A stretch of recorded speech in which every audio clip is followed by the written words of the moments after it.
There's nothing either good or bad, but thinking makes it so. Hi, I'm Reverend Andrew Bozeman, and this is On the Wings of Your Mind.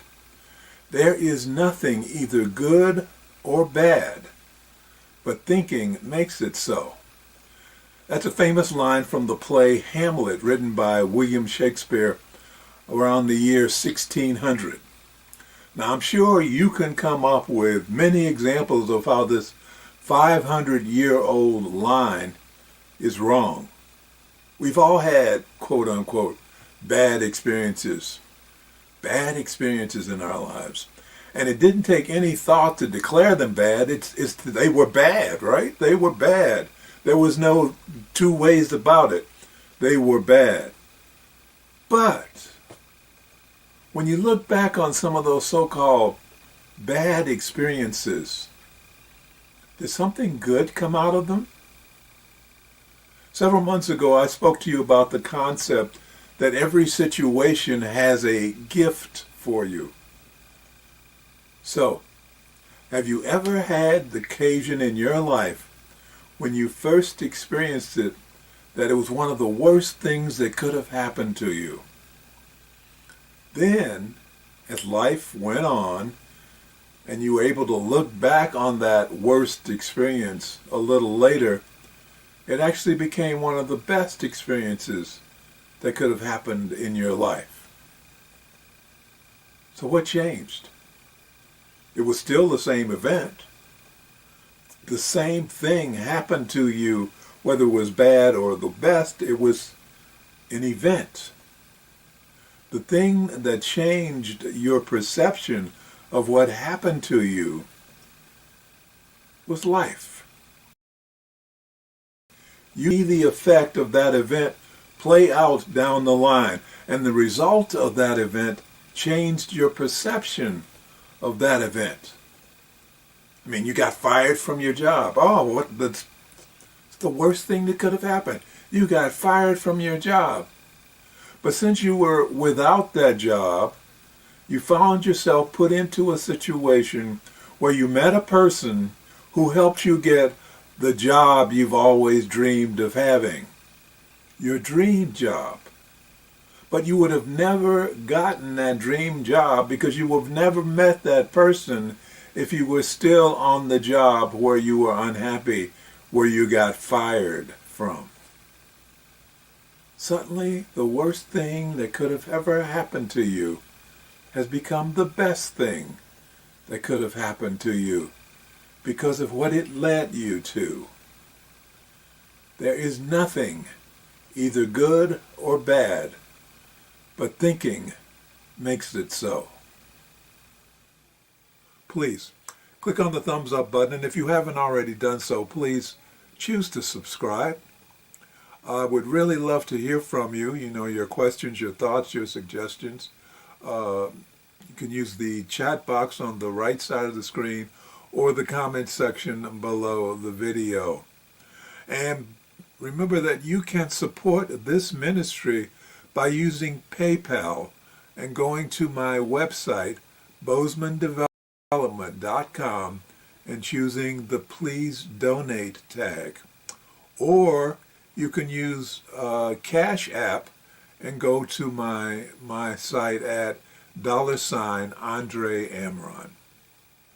So our purpose in doing these broadcasts is to empower you to rise above the little lives you are living and open yourself to living the amazingly powerful lives you're supposed to be living. You are not a human being having a human experience, even though every bone in your body is telling you that's what you are. But you are actually a spiritual being having a human experience. You are actually incredibly powerful. You've simply forgotten who you are. Last week I told you the fable of the man who had grown up as a royal prince who was loved and pampered by his powerful parents, the king and the queen. But in order for him to be able to eventually take over the throne and rule his country with wisdom, he had to go on a journey to find and retrieve a great treasure and then bring it back to his kingdom. It was a perilous journey. And he ended up in Egypt. And Egypt, in the sacred writings, the wisdom writings, is either the land of refuge or the land of oppression, depending on the circumstances. So when he got to Egypt, he dressed as the Egyptians dressed because he wanted to fit in. He ate as the Egyptians ate because he wanted to fit in, except eating their food made him forget who he was and what his purpose was. And he became lost, disoriented, depressed over his aimless life. There was no use going on. But back in the faraway land, his parents saw what was happening, and they sent an eagle to deliver a message that would awaken him to who he was. Though when the eagle found him, it whispered in his ear with a beautiful voice and a message of love. And the lost prince was awakened from his stupor, and he remembered who he was and what he was there for. And he then found and claimed the treasure, which was the pearl of great price. The pearl of great price. The pearl in wisdom writings represents great value. It also represents profound wisdom. Now, most of us have heard the phrases pearls of wisdom or pearls before swine. Well, in the case of the lost prince, the pearl was the knowledge of who and what he really was. He was not a homeless waif. He was the son of a great queen and king. He was divinely chosen to rule the kingdom.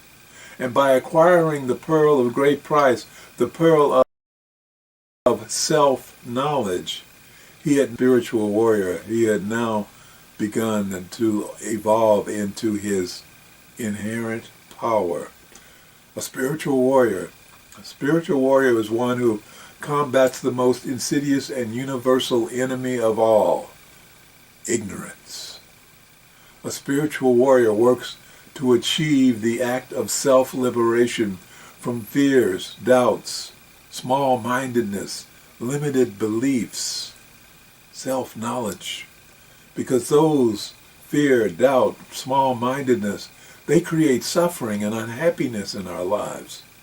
A spiritual warrior gains power in overcoming ignorance of the true nature of the world, of the true nature of self. The spiritual warrior serves the world in the role of a path maker, leading a shift in consciousness. That is the job of the spiritual warrior, leading a shift in consciousness. Spiritual warriors are critical elements in the transformation of the world. He became a spiritual warrior. You can become a spiritual warrior. You are a spiritual warrior. Because a spiritual warrior knows that there is nothing either good or bad, but thinking makes it so.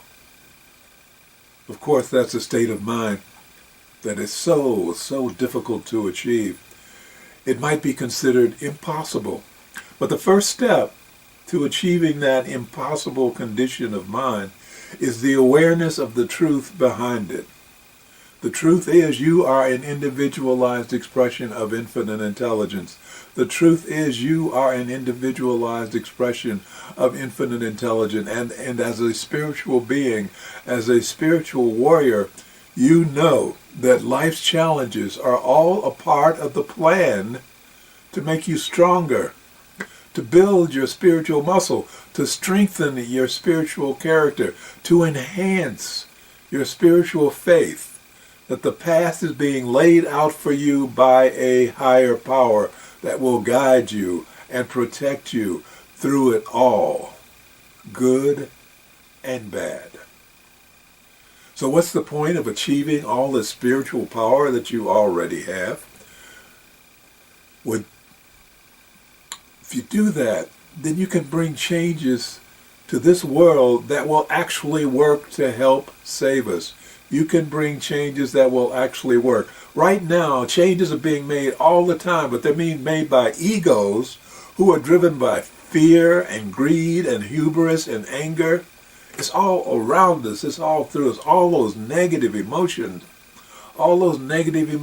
anger, fear, greed, all they're going to do is get us more anger, fear, and greed, and those can only bring destruction.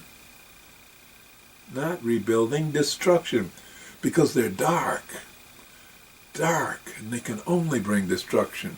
So you are needed now. Your awareness, your growing and awareness, your opening is needed now, but only if you can find yourself, only if you can connect to the love that permeates all, only if you can acknowledge who and what you really are.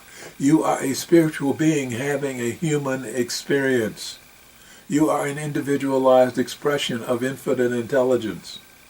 Remember, Shakespeare wrote, "There is nothing either good or bad, but thinking makes it so." Rudyard Kipling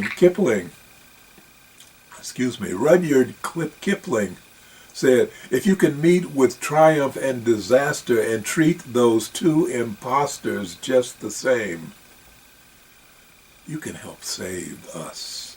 You can help save this world. All you have to do is understand and be aware of who and what you really are, and heed the words of King David, who wrote the 91st Psalm.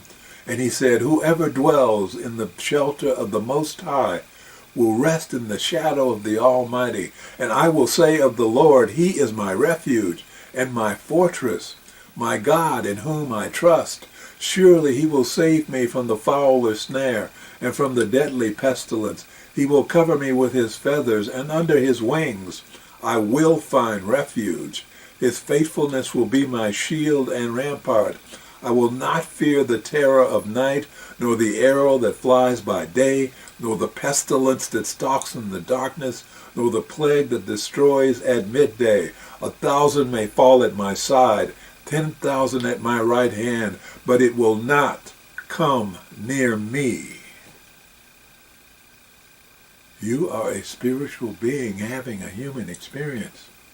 Your awareness of that truth will bring you to the perfection of the Most High God, because no matter how bad or how good the situation is, you know that this too will pass, and it will leave behind a gift that will take you to the next level.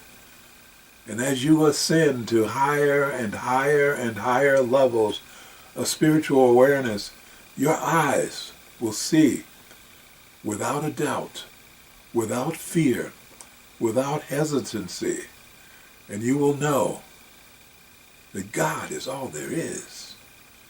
Infinite intelligence is all there is. All there is. Let's close with prayer. Thank you, Mother, Father. Thank you, Infinite Intelligence. Thank you for showing us, all of us, together in this life so that we may become spiritual warriors and join in the work we have come here to do. Thank you, Infinite Intelligence, for bringing us into this space of awareness and a deeper understanding of ourselves and our relationship to life and infinite intelligence. Thank you for showing us who we really are. We open our minds and hearts to the truth of our being. We are the children of God. We are individualized expressions of infinite intelligence. And because we are part of the greater whole, we're beginning to understand our value to the continuity of life on this planet. As we become channels of your power, Infinite Intelligence, we can feel your presence within ourselves and within our lives more and more. We know that as we feel your presence within our lives every day, we will rise, because we are no longer cut off from you by being immersed in the darkness of fear, anger, and the pain of unforgiveness. So we are now restoring our connection through the grace of forgiveness, knowing that as we learn to forgive ourselves for the pain we have caused to ourselves, and as we learn to forgive those who have inflicted pain upon us, our connections will grow stronger, and our lives will grow happier and healthier and more prosperous. And for this, we are truly grateful. As above, so below. As within, so without. And so it is. Amen. Thank you for watching. And please, remember to click on the thumbs up button. And if you haven't already done so, please choose to subscribe. Remember, I would love to hear from you, your thoughts, your questions, your comments. Please use the comment section below the video.